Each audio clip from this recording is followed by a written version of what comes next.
After saving a cub stuck in quicksand, man faces the lioness, and what she does is surprising. The African sun beat down mercilessly on the Kalahari Desert as Dr. Marcus Chen adjusted his wide-brimmed hat and wiped the sweat from his brow. The temperature had already climbed past 38 degrees Celsius, and it was barely past 9 in the morning. The red dust seemed to cling to everything, his equipment, his clothes. Even his water bottles bore a thin coating of the fine Kalahari sand that had become as familiar to him as his own shadow. For 3 years, he had been documenting lion behavior in this remote conservation area, funded by a grant from the National Geographic Society and the University of Cape Town. His research focused on family dynamics within lion prides and how environmental pressures affected their social structures. Marcus grabbed the emergency rope from his field kit, a standard piece of equipment for researchers working in remote areas. Rated for 200 kilograms and designed for emergency rappelling or rescue situations. The bright orange nylon cord was 50 meters long and had been included in his gear more as a safety requirement than from any expectation that he would actually need it. His hands moved automatically, muscle memory from his rock-climbing days in college taking over as adrenaline flooded his system. He slung the coiled rope over his shoulder and began running toward the quicksand trap, his heavy hiking boots pounding against the hard-packed earth. Behind him, his expensive camera equipment, thousands of dollars worth of telephoto lenses and digital recording devices, remained forgotten on the observation platform. The distance between his post and the trapped cub was roughly 200 meters across, relatively open ground, scattered with acacia thorns and small rocks. As Marcus ran, dodging between the scattered obstacles, his mind began to race through the practical challenges of what he was attempting. Quicksand rescue was something he had read about but never experienced firsthand. He knew the basic principles from emergency wilderness training he had completed before his first field assignment. Distribute weight over the largest possible area, avoid sudden movements that could create suction, and always maintain a secure anchor point to prevent the rescuer from becoming trapped as well. But knowing the theory and executing it while being watched by a protective lioness were entirely different matters. The lioness noticed his approach immediately, her head snapping up from her vigil at the trap's edge. She whipped around to face him, her massive frame tensing for what Marcus was absolutely certain would be a fatal encounter. Her lips pulled back to reveal canine teeth that were each the size of a human thumb and designed to crush the necks of prey animals much larger than Marcus. A low growl rumbled from deep in her chest, a sound that seemed to vibrate through the ground itself and trigger every primitive survival instinct that evolution had programmed into Marcus's DNA. His legs nearly buckled as every cell in his body screamed at him to run in the opposite direction. Had witnessed births, deaths, territorial disputes, and the complex relationships that governed life on the savannah. Marcus had grown up in suburban California, dreaming of African adventures while watching nature documentaries in his parents' living room. His journey to this remote corner of Botswana had been long and challenging. Years of study, fieldwork in various locations, and countless grant applications that had been rejected before he finally secured the funding for this extended research project. The conservation area was roughly the size of Rhode Island, home to 4 different lion prides that Marcus had been meticulously tracking and documenting. He knew each individual lion by sight, their scars, their mannerisms, their place in the pride hierarchy.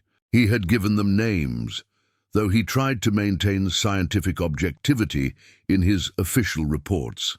There was Scarface, the dominant male of the Northern Pride, Limping Grace, an elderly lioness who had survived a buffalo attack years earlier, and dozens of others whose lives had become as familiar to him as characters in a favorite novel. But nothing in his extensive experience, nothing in his years of observation and careful documentation could have prepared him for what was about to unfold on this seemingly ordinary Tuesday morning in March. The distressed cries echoing across the savannah weren't the usual calls he'd grown accustomed to during his research. Marcus had become an expert at interpreting the various vocalizations of lions, the low rumbles that served as long-distance communication between pride members, the aggressive roars that marked territorial boundaries, the soft chuffing sounds mothers used to call their cubs, and the playful growls that accompanied sibling roughhousing. These sounds were different, desperate, panicked, and getting weaker by the minute. There was a raw edge of terror in these calls that made the hair on the back of Marcus's neck stand up. In all his time in the field, he had never heard anything quite like it. Marcus grabbed his heavy-duty binoculars, German-made Zeiss lenses that had cost him 3 months' salary, but were worth every penny for the crystal-clear images they provided even at extreme distances. He scanned the horizon methodically, his trained eye searching for the source of the commotion. The morning light was perfect for observation, casting long shadows that made it easier to spot movement in the tall grass. At first, he saw nothing unusual. A few zebras grazed peacefully in the middle distance, their black and white stripes creating a mesmerizing pattern against the golden grass. A pair of secretary birds strutted through a small clearing, hunting for snakes and small mammals. Everything appeared normal on the surface. Then he adjusted his focus to an area about 200 meters to the southeast, near what he knew to be a seasonal riverbed that had been dry for the past 8 months. What he saw through his binoculars made his blood run cold and his hands tremble slightly as he adjusted the focus ring for a clearer view. About 200 meters from his observation post, a young lion cub, no more than 6 months old by Marcus's experienced estimation, was trapped in what appeared to be a patch of quicksand near what should have been a dried riverbed. The recent unseasonable rains, brought by a weather pattern that local meteorologists were still struggling to explain, had created this deceptive pool of wet sand that looked solid from a distance, but was proving to be a death trap for the helpless animal. Marcus had read about such phenomena in his studies, but had never encountered one in the wild. The combination of underground water sources, specific clay content in the soil, and recent rainfall had created what geologists called a liquefaction zone, an area where the ground appeared stable but would become quicksand-like when disturbed. The cub's golden fur was already half submerged in the treacherous mixture, and its small paws flailed desperately as it tried to find purchase on something, anything, that might save its life. Marcus could see the terror in the animal's eyes even from this distance. The cub's mouth was open in continuous distressed calls, but each movement only seemed to pull it deeper into the treacherous mixture of sand, clay, and water. The little animal was clearly exhausted from its struggles. Marcus estimated it had probably been trapped for at least an hour, possibly longer, based on how deep it had sunk and the visible fatigue in its movements. But that wasn't the most terrifying part of the scene unfolding before him. Standing at the edge of the quicksand, pacing back and forth in obvious distress, was the cub's mother, a massive lioness whose amber eyes burned with a mixture of panic and rage. Marcus recognized her immediately from his detailed photographic records. This was Golden Eye, a lioness he had been observing for over 2 years, named for the distinctive golden flecks in her irises that made her easily identifiable even from a distance. Golden Eye was a formidable predator, weighing approximately 140 kilograms and measuring nearly 3 meters from nose to tail.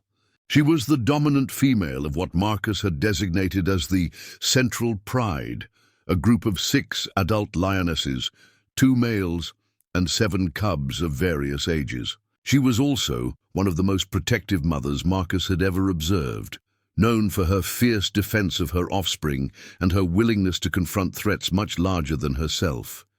She had clearly been trying to reach her trapped offspring for some time. The evidence was written in the disturbed sand around the perimeter of the quicksand trap and in her own mud-stained paws from previous rescue attempts. Marcus could see deep gouges in the earth where she had tried to dig, and several areas where she had clearly tested the stability of the ground, only to retreat when it proved unsafe. Her behavior was a heartbreaking display of maternal desperation. She would approach the edge of the trap, extend one massive paw as far as she could reach toward her cub, then be forced to retreat when the ground beneath her own feet began to shift and give way. She had tried approaching from multiple angles, north, south, east, and west, searching for some stable ground that might allow her to mount a rescue, but physics and geology were working against her. The quicksand trap was roughly 4 meters in diameter, too wide for her to reach across, and the ground around its perimeter was also unstable from the underground water source that had created the trap in the first place. Marcus felt his heart racing as he watched the tragic scene unfold before him. His hands were shaking slightly as he held the binoculars, and he could feel sweat beading on his forehead despite the dry desert air. In all his years of wildlife research, in all the documentaries he had watched and scientific papers he had read, he had never faced such a profound ethical dilemma. Every fiber of his scientific training, every principle drilled into him during his graduate studies at UC Berkeley, told him not to interfere with nature's course. The first and most sacred rule of wildlife observation, repeated by every professor he'd ever had and emphasized in every research methodology course, was elegantly simple: do not intervene. We are observers, not participants. His doctoral advisor, Dr. Sarah Martinez, had told him countless times. The moment we interfere with natural processes, we compromise the integrity of our research and potentially disrupt ecological balances that have evolved over millennia. The philosophy made perfect sense in a classroom setting, and Marcus had always agreed with it intellectually. Wildlife researchers were meant to be invisible, to document and study without influencing the outcomes they observed. Intervention could have unforeseen consequences. Saving one animal might doom others, disrupting natural selection processes, or creating dependency on human assistance. But theoretical ethics felt different when confronted with the raw reality of a mother's anguish and a baby's imminent death. Marcus lowered his binoculars and ran both hands through his dusty brown hair, trying to think clearly. His scientific mind began running through scenarios and possibilities. How long could a lion cub survive in quicksand? What were the physiological effects of prolonged stress and partial submersion? How would the loss of this cub affect the pride dynamics he had been studying? But even as his academic brain churned through analytical questions, another part of him, a deeper, more fundamental part, was being overwhelmed by the emotional reality of what he was witnessing. The lioness let out a roar that seemed to shake the very ground beneath Marcus's feet. It wasn't the territorial call he'd documented countless times before. This was the sound of a mother watching her child die, helpless to save them. The raw emotion in that roar broke something inside him. Marcus found himself moving before his rational mind could stop him. He grabbed the emergency rope from his field kit, standard equipment for researchers working in remote areas, and began running toward the quicksand. His boots pounded against the hard-packed earth as adrenaline flooded his system.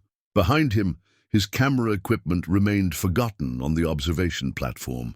The lioness noticed his approach immediately. She whipped around to face him, her massive frame tensing for what Marcus was certain would be a fatal encounter. Her lips pulled back to reveal canine teeth that could crush bone, and a low growl rumbled from deep in her chest. But Marcus forced himself to keep moving forward, even as his legs felt like they were made of lead and his mouth went completely dry. He stopped about 30 feet away from the lioness, close enough to see the individual whiskers on her massive face and the way her powerful shoulder muscles bunched beneath her golden coat. He raised his hands slowly in what he desperately hoped was a universal gesture of non-aggression, though he had no idea if such concepts translated across species barriers. His voice when he finally managed to speak, came out as barely more than a hoarse whisper. "Easy, girl," he said, his words nearly drowned out by the sound of his own thundering heartbeat and the continued distressed calls from the trapped cub. "I'm here to help. I know you don't understand me, but I'm going to try to save your baby." The lioness tilted her massive head slightly, as if trying to process this unexpected development. Her ears, which had been flattened against her skull in aggressive posture, twitched forward slightly, a sign that Marcus chose to interpret as curiosity rather than predatory focus. For a moment that felt like an eternity, predator and human stared at each other across the African landscape. Marcus could see the intelligence in her amber eyes, could almost watch her thoughts as she processed this unprecedented situation. Here was a potential threat approaching her territory during a moment of extreme vulnerability, but also a creature that showed no signs of hunting behavior or territorial aggression. The desperate hope warring with natural suspicion was written clearly in her expression, and Marcus found himself struck by how human-like her emotional state appeared. She was a mother in crisis, weighing her options and trying to determine if this strange, upright creature represented salvation or additional danger for her trapped offspring. The cub let out another weak cry, noticeably weaker than before, and the spell of the staring contest was broken. Both Marcus and the lioness turned their attention back to the real crisis at hand. Time was running out. Without taking his eyes off the lioness, Marcus began to move slowly toward the edge of the quicksand. He tied one end of the rope around his waist and secured the other end to a sturdy acacia tree about 20 feet away. The lioness followed his every movement, but she didn't attack. If you're finding this story as gripping as we are, don't forget to hit that like button and subscribe to our channel for more incredible wildlife encounters that will leave you speechless. "Your baby's going to be okay," Marcus murmured, partly to the lioness and partly to calm his own nerves. "We're going to get him out of there." As Marcus approached the edge of the quicksand trap, he could see that the situation was even more dire than he had initially realized through his binoculars. The cub was clearly exhausted from fighting against the suction for what must have been well over an hour. Only its head and the tips of its front paws remained above the surface, and its breathing was becoming increasingly labored. The little animal's golden fur was matted with wet sand and clay, and its normally bright amber eyes were dulled with exhaustion and shock. Marcus estimated that in perhaps another 10 to 15 minutes, without intervention, the cub would lose consciousness and slip beneath the surface entirely. The physics of the trap were working against the young animal in multiple ways. Not only was the quicksand providing a constant downward pull, but the cub's own struggles were accelerating the process. Each movement created small vibrations that liquefied more of the sand around it, gradually expanding the effective size of the trap. The lioness had positioned herself to flank Marcus, moving to a spot where she could strike if she deemed it necessary, but also where she could observe everything he was doing. Her behavior continued to be unlike anything Marcus had observed in his years of research. She seemed to genuinely understand that this strange, upright creature might represent her cub's only hope for survival. Marcus pulled a long, sturdy stick from the scattered debris around the acacia tree, a piece of dead wood about 2 meters long that would serve as a probe to test the stability of the ground around the trap's perimeter. The surface looked deceptively solid in many places, but he knew from his geology training that appearances could be deadly when dealing with liquefaction zones. Testing carefully, he probed the ground in front of him, feeling for areas where the stick met solid resistance versus places where it sank easily into unstable sand. The safe zone was smaller than he had hoped. The area of truly stable ground was limited to a narrow strip about 2 meters wide that extended only partway around the trap's circumference. To reach the cub, Marcus would need to venture out over questionable ground, distributing his weight across as large an area as possible and moving with extreme care to avoid creating the kind of vibrations that could destabilize the entire area. Taking a deep breath that felt like it might be his last, Marcus lay flat on his stomach and began to army crawl toward the trapped cub. The technique was something he had learned during wilderness survival training, distributing his body weight across the maximum possible surface area to minimize the pressure on any single point of unstable ground. The rope around his waist provided a crucial lifeline back to safety, but Marcus was acutely aware that if he misjudged the stability of the ground and became trapped himself, there would be no one to rescue either him or the cub. His backup communication equipment was back at base camp, nearly 20 kilometers away, and the nearest ranger station was even farther. The lioness positioned herself where she could observe every inch of his progress, her amber eyes tracking his movements with an intensity that made Marcus feel like he was being examined under a microscope. Her massive head swiveled to follow him as he crawled, but remarkably, she made no move to interfere with his rescue attempt. The ground beneath Marcus felt increasingly unstable as he approached the trapped cub. What had appeared to be solid earth from a distance revealed itself to be a thin crust over saturated sand that shifted and gave way under even his carefully distributed weight. He could feel moisture seeping through his khaki shirt as the wet sand beneath began to conform to his body shape. As Marcus got closer to the center of the trap, he could see the true extent of the cub's predicament. The little animal was not just stuck. It was actively being pulled deeper by the suction created by its own movements and the geological forces at work beneath the surface. The cub's eyes, which had been bright and alert when Marcus first spotted the crisis, were now dulled with exhaustion and the early stages of shock. "Oh, come on, little guy," Marcus whispered, his voice barely audible over the sound of his own labored breathing and the continued soft vocalizations from the lioness. "Almost there. Just hold on a little longer." The distance between his outstretched fingertips and the cub seemed to shrink with agonizing slowness. Marcus had to pause frequently to test the ground ahead of him, ensuring that each movement forward wouldn't result in a sudden collapse that would send him plunging into the same trap that held the cub. His fingertips brushed against wet, sandy fur, but the cub was still just beyond his reach, and his. Marcus realized with growing desperation that he would have to extend himself even farther over the unstable ground, putting more of his body weight over the questionable surface and moving closer to the point of no return. Behind him, the lioness had begun to pace again, but these weren't the agitated movements of earlier. Instead, she was making small vocalizations that sounded almost like encouragement, soft rumbling sounds deep in her throat that seemed to be directed as much toward Marcus as toward her trapped offspring. Whether she was talking to her cub, to Marcus, or simply expressing her own anxiety, he couldn't be sure. But the sounds gave him an odd sense of comfort and determination. This massive predator, who could easily kill him with a single swipe of her paw, seemed to be offering what could only be described as moral support for his rescue efforts. Marcus inched forward another few precious centimeters, feeling the sand beneath him begin to shift and sink in response to his movements.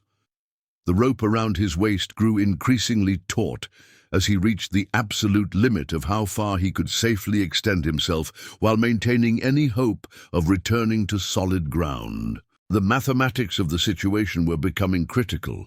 He estimated that he had perhaps 6 inches of additional reach available before the rope would either stop his progress entirely or begin to pull him back towards safety. The cub, meanwhile, appeared to be sinking at a rate of roughly 1 centimeter every few minutes, a slow but inexorable descent that would prove fatal if not stopped soon. Marcus took another deep breath, said a silent prayer to whatever forces might be listening, and stretched his arm forward with everything he had. This time, his hand found solid purchase. Marcus's fingers closed around the scruff of the cub's neck, exactly the same way the mother lioness would carry her baby during normal circumstances. The moment he made contact, several things happened simultaneously. The cub seemed to understand instinctively that rescue was at hand and stopped its panicked struggling, allowing Marcus to get a secure grip. The lioness, watching from her position nearby, let out a low rumble that sounded distinctly different from her earlier vocalizations, something that Marcus interpreted as approval or relief. But the hard part, the truly dangerous part, was just beginning. Pulling a struggling animal from quicksand was not simply a matter of applying brute force. Marcus knew from his emergency training that too much pressure applied too quickly could seriously injure the cubby, potentially dislocating joints or causing internal damage. Worse, sudden movements could destabilize the trap further, potentially causing both rescuer and victim to be pulled deeper into the sandy mixture. The technique required a delicate balance of steady, patient pressure, combined with an understanding of the physical forces at work in the liquefaction zone. Marcus began to work the cub free using slow, steady pulls, pausing whenever he felt significant resistance to allow the natural suction to release gradually. The process was exhausting, both physically and emotionally. Marcus could feel his own strength beginning to ebb as he maintained the awkward position. Half his body extended over unstable ground while he worked to free the trapped animal. Sweat poured down his face despite the dry desert air, and his muscles began to cramp from the sustained tension. All the while, he was acutely aware of the lioness watching his every move. Her gaze never wavered, and Marcus could sense the tremendous self-control she was exercising in allowing this strange creature to handle her offspring. Every maternal instinct she possessed must have been screaming at her to intervene, yet she remained motionless, trusting in this unprecedented interspecies cooperation.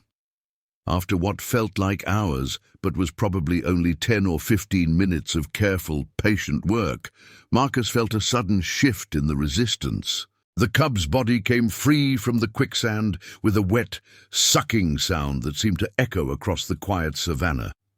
The little animal was completely covered from head to toe in muddy sand and clay, its normally golden fur now a dark brown color, but it was unmistakably alive and breathing. The cub was shivering, whether from cold, shock, exhaustion, or a combination of all three. Marcus couldn't be sure, but its eyes were alert, and it made small mewing sounds that indicated it was conscious and responsive. Most importantly, there were no obvious signs of serious injury from its ordeal in the trap. Now came what Marcus knew would be the most dangerous part of the entire rescue operation. He had successfully extracted the cub from the quicksand, but he still had to get both himself and the young animal back to solid ground, while a protective mother lion watched from just a few feet away. The lioness had been remarkably patient and trusting during the rescue itself, but Marcus had no idea how she would react now that her offspring was free and in the hands of a potential predator. Moving with extreme care, Marcus began to work his way backward along the rope, cradling the rescued cub against his chest with one arm while using his other hand and both legs to help pull himself toward safety. The cub nestled against him naturally, its small body warm and surprisingly heavy despite its young age. The lioness had stopped all movement and sat perfectly still during this critical phase, her intense gaze fixed on the small bundle of muddy fur in Marcus's arms. Her tail continued to twitch occasionally, the only outward sign of the tremendous emotional tension she must have been experiencing as she watched a stranger carry her baby away from danger. Marcus found himself talking softly to both animals as he slowly made his way back to solid ground. "Easy, easy," he murmured. "We're almost there. Everything's going to be okay now." Whether the words had any meaning to either lion, he couldn't say, but the act of speaking seemed to calm his own nerves and provide a steady rhythm for his careful movements. The trip back to safety seemed to take forever, each foot of progress requiring careful testing of the ground ahead and deliberate weight distribution to avoid destabilizing the area they had just traversed. Marcus was acutely aware that a single mistake now could result in both him and the cub ending up back in the trap, with no possibility of a second rescue attempt. When Marcus finally reached the edge of solid ground, his legs were shaking from exhaustion and the massive adrenaline dump that had sustained him throughout the rescue. He sat up carefully, still holding the cub, and found himself facing a decision that would stay with him for the rest of his life. The logical thing, the safe thing, would be to retreat quickly while carrying the cub to a secure distance, perhaps his observation post, and then figure out how to reunite mother and offspring from a position of safety. Every survival instinct Marcus possessed was screaming at him to put as much distance as possible between himself and a protective lioness who might decide at any moment that he represented a threat to her baby. But as Marcus looked into the lioness's amber eyes, studying the complex mixture of hope, anxiety, and desperate longing written in her expression, he realized that this moment was about far more than simple survival or successful animal rescue. This was about trust, the kind of profound cross-species trust that most researchers only dreamed of experiencing in their entire careers. The lioness had allowed him to approach her trapped cub. She had watched, without interference, as he worked to free her offspring from certain death. She had demonstrated a level of understanding and cooperation that challenged everything Marcus thought he knew about wild animal behavior. Now the question remained, would she allow him to complete the rescue by returning her baby to her safely? Slowly, deliberately, with movements designed to signal his peaceful intentions, Marcus placed the rescued cub on the ground between himself and its mother. The little animal was still weak from its ordeal, but it immediately began trying to stand on unsteady legs, clearly eager to return to the safety and comfort of its mother's protection. Then Marcus did something that went against every survival instinct evolution had programmed into his DNA. He remained perfectly still and waited, making himself completely vulnerable to one of Africa's most formidable predators. The lioness approached with a caution that spoke to both her intelligence and her continued uncertainty about Marcus's intentions. Each step was measured and deliberate, her massive paws making virtually no sound on the sandy ground despite her considerable weight. When she reached her cub, she immediately began the maternal ritual that Marcus had observed countless times during his research, a thorough examination involving sight, smell, and touch to ensure her offspring was truly unharmed. She began by licking the cub's fur, her massive pink tongue working methodically to clean away the mud and sand that coated its small body. As she worked, she made soft rumbling sounds deep in her throat, vocalizations that Marcus recognized as the contentment calls that lionesses used when nursing or grooming their young. The cub responded with enthusiasm that was touching to witness, nuzzling against its mother and making small mewing sounds of relief and happiness. Despite its exhaustion from the ordeal in the quicksand, the little animal was clearly eager to re-establish physical contact with its mother and return to the normal rhythms of pride life. For several minutes, Marcus sat frozen as the lioness tended to her baby just a few feet away. He hardly dared to breathe, let alone move. This was uncharted territory. No wildlife researcher he knew had ever been in such close, peaceful proximity to a wild lioness and her cub. Then something extraordinary happened. The lioness looked up from grooming her cub and made direct eye contact with Marcus. For a long moment, they simply looked at each other across the small space that separated them. Then, to Marcus's amazement, the lioness dipped her massive head in what could only be described as a nod of acknowledgement. She understood what he had done, but the surprises weren't over yet. The lioness gently picked up her cub by the scruff of the neck and began to walk away. After about 10 steps, She stopped and turned back to look at Marcus. When he didn't move, she set the cub down again and took several steps back toward him. Marcus felt his breath catch in his throat. The lioness was approaching him again, and this time her cub was safely out of immediate danger. If she had decided that the human was a threat after all, there would be nothing to stop her from following her protective instincts. But instead of aggression, the lioness did something that Marcus would later describe as the most incredible moment of his entire career. She approached to within arm's length and lowered her massive head until it was level with Marcus's chest. Then gently, she pressed her forehead against his shoulder for just a moment, a gesture that in lion social behavior represented acceptance and gratitude. The contact lasted only seconds, but Marcus felt the warmth of her fur, caught the wild scent of her breath, and experienced a connection with the natural world that transcended anything he had ever imagined possible. When the lioness pulled back, Marcus saw something in her eyes that he had never expected to see in a wild predator: recognition, not just of what he had done, but of who he was as an individual. She would remember him. The lioness returned to her cub, picked it up once more, and began to walk away across the savannah.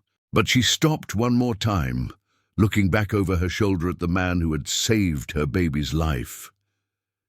Marcus raised his hand in a small wave, feeling somewhat foolish but unable to stop himself. To his amazement, the lioness seemed to bob her head once more before disappearing into the tall grass with her rescued cub. For a long time after they were gone, Marcus simply sat in the sand, trying to process what had just happened. His scientific mind was already cataloguing the unprecedented behaviors he had witnessed, but another part of him, a deeper, more fundamental part, was still reeling from the profound connection he had experienced. As the sun began to set over the Kalahari, painting the sky in brilliant oranges and purples, Marcus finally stood up and began the walk back to his observation post. His legs were still shaky, and his clothes were covered in mud and sand, but he felt more alive than he had in years. That night, as he sat by his small campfire and wrote up his field notes, Marcus struggled to find words that could adequately describe what he had experienced. How do you document a moment of pure understanding between species? How do you quantify the feeling of being accepted by one of nature's most formidable predators? 3 days later, Marcus was conducting his regular observations when he spotted familiar figures in the distance. Through his binoculars, he could see the same lioness from the rescue, along with what appeared to be her entire pride. The rescued cub was there too, playing energetically with its siblings, apparently none the worse for its ordeal. But what made Marcus's heart skip a beat was what happened next. The lioness seemed to sense his presence. She looked directly toward his observation post and, after a moment, began walking in his direction. The rest of the pride followed at a distance, curious but cautious. When the lioness reached a point about 50 meters from Marcus's position, she sat down in full view and simply looked at him. It was as if she was checking on him, just as he had been checking on her family. This behavior continued for the remainder of Marcus's research assignment. Every few days, the lioness would appear within sight of his observation post, sometimes alone, sometimes with her cubs. She never approached as closely as she had on the day of the rescue. But her message was clear. She remembered him, and she considered him a friend. When Marcus finally had to leave the conservation area and return to his university, the goodbye was harder than he had expected. On his last morning, the lioness appeared one final time, sitting in her usual spot with both cubs visible beside her. The rescued cub had grown considerably and showed no signs of trauma from its experience. Marcus packed his equipment slowly, glancing frequently toward the spot where his unlikely friend maintained her vigil. When he finally loaded the last of his gear into the vehicle, he walked to the edge of his camp and faced the lioness across the distance that separated them. "Thank you," he called out, knowing that she couldn't understand the words, but hoping that she might understand the sentiment.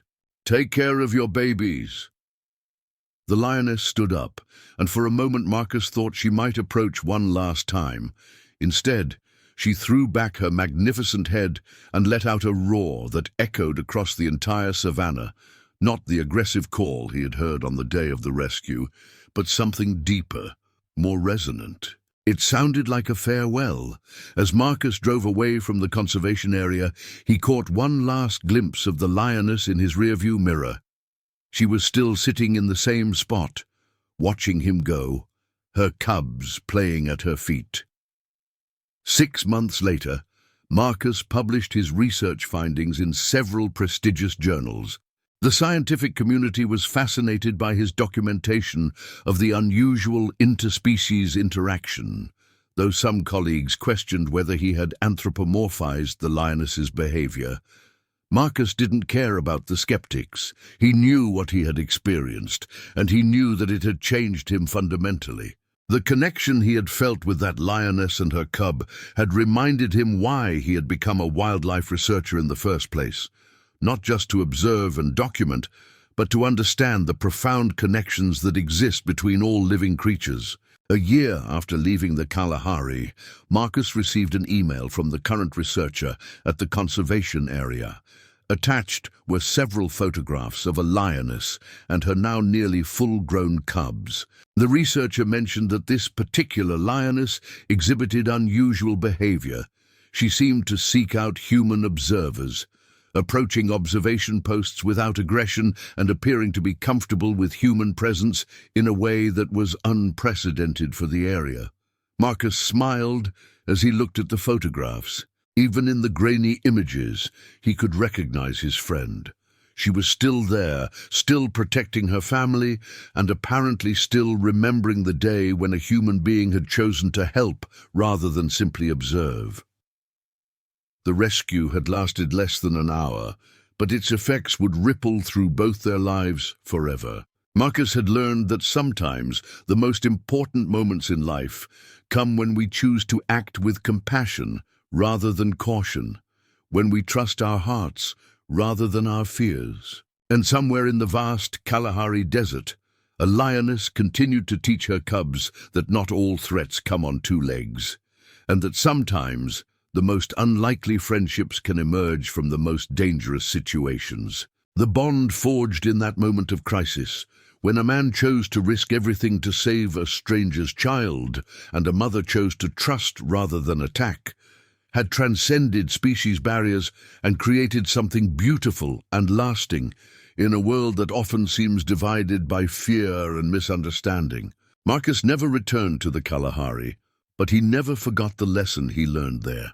In his later work, in his teaching, and in his life, he carried with him the memory of those amber eyes filled with gratitude and the warmth of a wild lion's forehead pressed briefly against his shoulder in acknowledgement of a debt that could never truly be repaid. Some connections transcend explanation, existing in the space between heartbeats, in the moment when fear transforms into trust, and when 2 very different creatures recognize the same fierce love burning in each other's souls. The story of Marcus and the lioness became legend among the researchers and guides who work in the African wilderness, a reminder that sometimes, when we choose compassion over caution, we discover that the wild world is not as wild as we thought, and that kindness truly is a universal language that every living creature can understand.